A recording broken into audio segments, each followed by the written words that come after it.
Ambassador Fabian, I'll come back to you. Now, Pakistan Prime Minister Shehbaz Sharif has announced a major development, stating that the so-called Islamabad Memorandum of Understanding has been electronically signed between the US and Iran. According to his statement, the deal was signed by the presidents of both countries and endorsed by him as mediator, claiming it marks a diplomatic breakthrough aimed at ending the conflict through negotiation. Sharif said the agreement will come into effect immediately, with Iran reopening the Strait of Hormuz and the US lifting its naval blockade as a first step. He also commends US President Donald Trump and key members of his team for their role, while praising Iranian leadership, including President Masoud Pezeshkian, for their statesmanship. Sharif further acknowledges the contribution of regional powers, including Qatar, Saudi Arabia, Turkey and Egypt, along with Pakistan's military leadership, for facilitating the process. Brian, what can you tell us on this? Vaishali, clearly this is a statement that was given by Pakistan Prime Minister Shehbaz Sharif, announcing the Islamabad Memorandum of Understanding between US and Iran he stated that has been electronically signed and has come into effect immediately.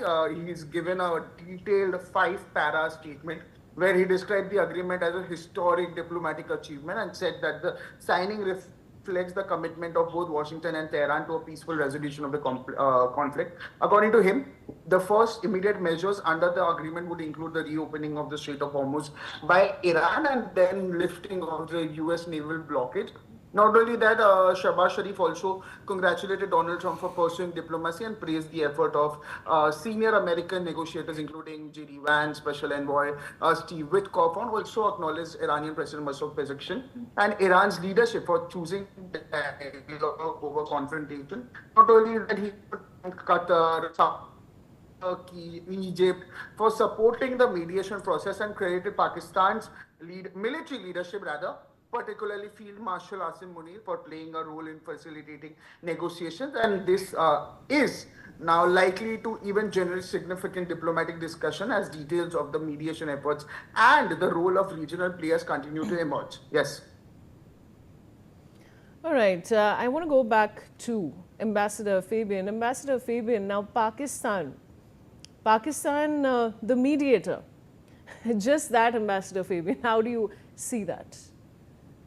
Well, Pakistan has played its role creditably. It has been a mediator and a courier, passing on messages. But it has worked hard, and Pakistan should be complimented. And some people in India seem to have a headache looking at Pakistan's playing a mediatory role. We should get out of it. In fact, it would have been better if Prime Minister Modi had telephoned his Pakistani counterpart and congratulated him, and that might have opened up a new chapter in Indo-Pakistan relations. Don't forget that India's policy of constantly portraying Pakistan as epicenter of terrorism has not worked. It is necessary for neighbors to talk to each other, and the RSS leader Rosbale said the other day, let us open up the back channel. I agree, he is right.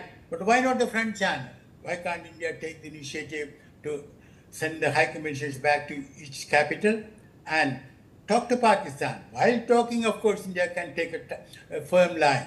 If you export terrorism, you will have to pay for it. But not to talk, that is not diplomacy.